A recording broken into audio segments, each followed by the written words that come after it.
Welcome everybody, my name is Matthew Baldwin, the #1 solo real estate agent at Keller Williams in St. Pete. And if this is your first time to my channel, welcome.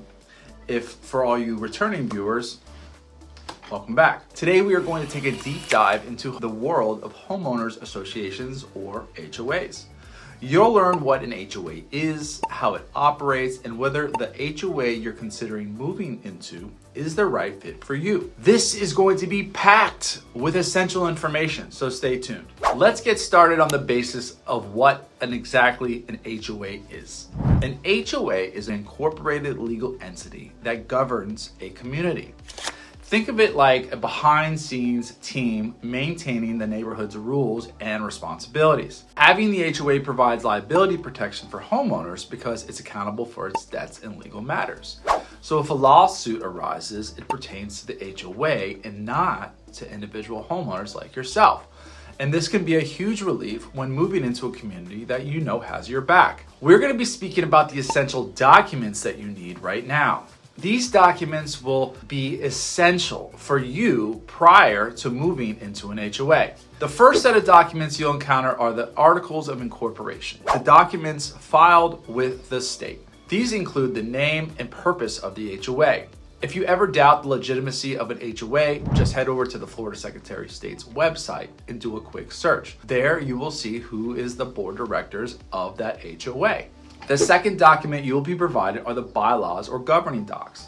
These are crucial as they outline how the HOA will operate. They also explain how the rules are proposed and how the rules are modified. They're basically the HOA's playbook. In a typical HOA structure, you'll find the board of directors, which is made up of community members elected by residents and owners who live in this community. If you're interested in having a say, or maybe you even want to run for the board one day, I suggest moving into the community, getting involved, and having your voice heard. Here are 5 components of an HOA that you should know. Number 1, the number of members permitted on the board. The minimum number of board members needed for quorum, or other well known as the majority vote. How frequently elections occur. The term limits for board members. Who has the voting rights? Typically, these are the homeowners and not the renters or tenants. The next essential document is the CC&Rs, which is the covenants, conditions, and restrictions. Now, these can be lengthy and very complicated, but they're essential for understanding. Here's a tip to understanding the CC&Rs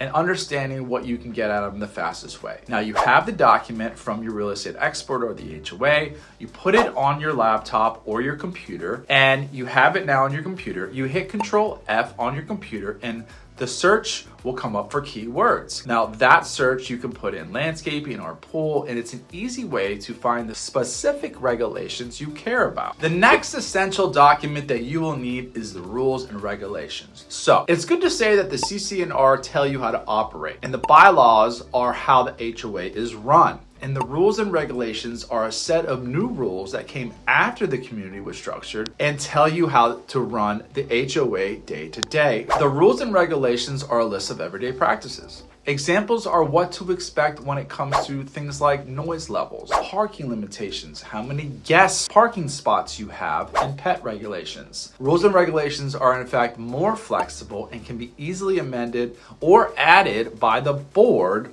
unlike bylaws. The 5th document that you will need is the operating expenses. Now, I'm not a CPA. You don't need to be one either to figure this out. This document reveals how much cash the HOA has for maintaining the property, if the management is doing a good job budgeting for repairs and replacements, and if they have a solid cash reserves. For instance, if a new roof is needed, you'll want to ensure funds are available for that repair or that replacement. When you gain access to these documents, talk to your trusted real estate agent. If you don't understand them, they can help you understand them. If they can't help you understand these the way that you want to understand these, the real estate expert can help you get in touch with someone at the HOA that can explain these specific questions that you have. It is important to note that real estate agents are most likely in a position, based off of their experience with the other agents in that community or in that city, that they can get answers to questions that you may or may not be able to access. It's important that you pick your real estate agent very, very carefully when you're considering moving into an HOA,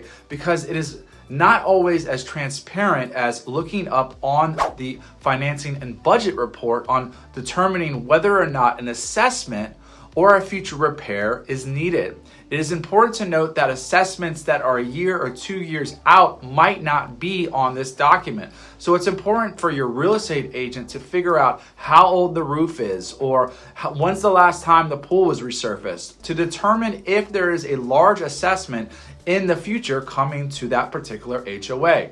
It's also very important to understand that a real estate expert, someone who knows what they're doing, can most likely, not all cases, but get that future assessment number covered. If it's $15,000 or $25,000 or $30,000, work it into the offer price, get that price reduced, or even get that $15,000 paid to as a credit to you so you can use that $15,000 in a year or 2 years down the line to pay for that future assessment.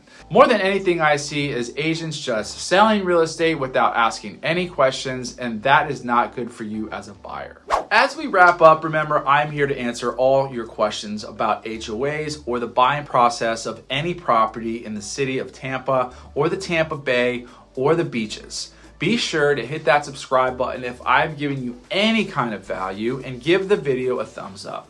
If you found this video helpful, click the bell for notifications so you can be the first to know about the next time I make a video of the Tampa Bay and the beaches. I want you to call me. I'm waiting for you to call me. So if you see my number and you want to start looking at properties anywhere in the Tampa Bay and the beaches, all of my information is going to be here and in the description. A million thank yous for watching this video, and I hope to see you on the next video. Take care.